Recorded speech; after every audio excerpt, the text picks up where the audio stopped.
بسم اللہ الرحمن الرحیم۔ ایک بار ایک شخص حکیم لقمان کو خریدنے کے لیے آیا۔ آپ نے سب سے پہلے پوچھا، مجھے کس کام کے لیے لوگے؟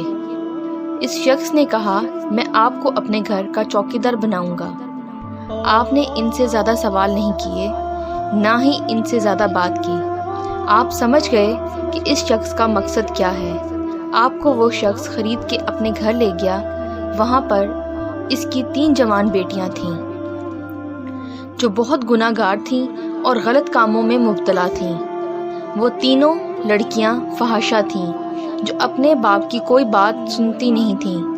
ان کے باپ کو شک ہوا کہ یہ میری بیٹیاں پیٹھ پیچھے غلط کام کرتی ہیں، اس لیے اس نے سوچا کہ مجھے ان کی نگرانی کے لیے کوئی شخص رکھنا چاہیے، کیونکہ وہ شخص خود کھیتوں میں کام کرتا تھا اور اس کی بیٹیاں اس کے پیچھے غلط کام کرتی تھیں۔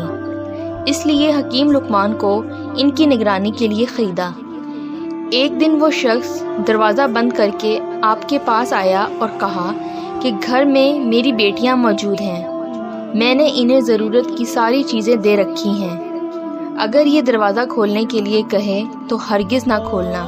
یہ کہہ کر وہ چلا گیا اور آپ باہر بیٹھ کر اللہ کا ذکر کرنے لگ گئے۔ کچھ دیر بعد لڑکیوں نے دروازہ کھٹکاتے ہوئے کہا، جلدی سے دروازہ کھولو۔ انہوں نے بہت اصرار کیا لیکن آپ نے دروازہ نہ کھولا۔ آخر لڑکیوں نے پتھر مار مار کر آپ کو زخمی کر دیا۔ آپ کے سر سے خون بہنے لگا۔ آپ نے سارا خون صاف کر دیا اور شام تک دروازے پر بیٹھے رہے لیکن دروازہ بالکل نہیں کھولا۔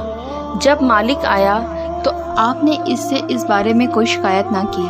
دوسرے دن پھر لڑکیوں نے دروازہ کھٹکایا لیکن آپ نے دروازہ نہ کھولا، تو پھر انہوں نے آپ کو پتھر مارے تو آپ کے سر سے خون بہنے لگا۔ پھر خون کو صاف کیا اور شام تک دروازے پر بیٹھے رہے۔ جب مالک آیا تو اس بارے میں کوئی شکایت نہ کی اور روز گھر آ کر پوچھتا تھا، بیٹیاں گھر سے نکلی تھیں؟ وہ کہتا نہیں، اور نہ ہی کوئی زور زبردستی کی۔ کچھ دن ایسے ہی گزر جانے کے بعد ایک لڑکی نے کہا، اللہ کی قسم، اس غلام کی کیا شان ہے، نہ اس نے ہمارے باپ سے شکایت کی اور نہ ہی کہا ہم گھر سے باہر نکلنے کے لیے اس کو کہتی ہیں، اس کو مارتی ہیں اور زخمی کرتی ہیں۔ یہ تو اللہ کا اتنا اچھا بندہ ہے، اس کو دیکھ کر میری دنیا بدل گئی۔ اس لڑکی نے توبہ کر لی۔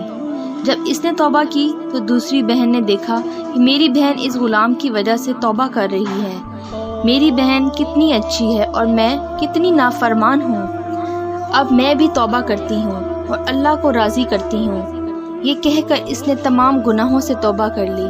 دیکھتے ہی دیکھتے تیسری بہن نے بھی توبہ کر لی۔ اس شخص نے حضرت لقمان کو کیوں غلام بنایا اور کیوں خریدا؟ وہ جانتا تھا کہ ایک فحاشہ عورت بھی ان کی صحبت میں رہ کر نیک بن سکتی ہے۔ حضرت لقمان کی بعض نصیحتوں کا ذکر قرآن مجید میں بھی بیان کیا گیا ہے۔ کون سی چیز تھی جس نے ان 3 فحاشہ عورتوں کو اللہ تعالیٰ کی طرف متوجہ کیا؟ حضرت لقمان فرماتے ہیں، میں نے طویل عرصے میں مختلف لوگوں کا علاج کیا، مگر اس طویل عرصے میں نے دیکھا کہ انسان کے لیے سب سے بہترین دعا محبت ہے۔ کسی نے پوچھا، ایسا کرنے سے آرام نہ ملے تو پھر کیا کرنا چاہیے؟ آپ مسکرائے اور بولے، دعا کی مقدار بڑھا دو۔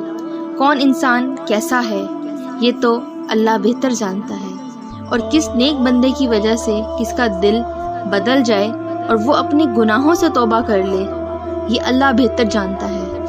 پیارے دوستوں، امید کرتے ہیں آپ کو ہمارا آج کا ویڈیو پسند آئی ہوگی۔ مزید اس طرح کی اچھی ویڈیوز دیکھنے کے لیے ہمارے چینل کو سبسکرائب کر لیں۔ اپنا قیمتی ٹائم دینے کا شکریہ۔ ملتے ہیں کسی نئی ویڈیو میں۔ اللہ حافظ۔